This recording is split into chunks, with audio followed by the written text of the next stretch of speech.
Hey everyone, welcome to day 4 of my high frequency GRE vocabulary series. If you are ready to boost your GRE vocabulary, you are definitely in the right spot. Today we are diving into 3 keywords that will supercharge your GRE preparation. And those words are incipit, innervate and conundrum. I'll break down each word, explain its meaning, then show you how it's used in sentences, then apply all 3 words in a short passage that represents a real life scenario so that you will remember them deeply for life.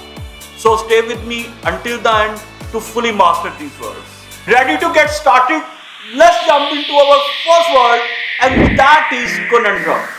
Conundrum means a confusing problem or question.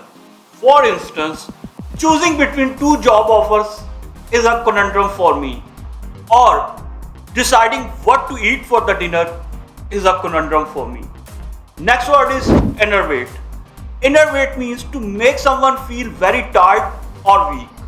For instance, the stressful exam innervated me, or the exhausting workout innervated the athletes. And the last word is insipid. Insipid means something that is boring or lacks flavor. For instance, the movie was insipid, not worth watching, or the coffee was insipid. That's all for the words and their sentences.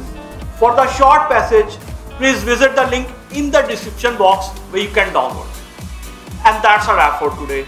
We have covered conundrum, innervate and insipid, exploring their meanings and their real life usage.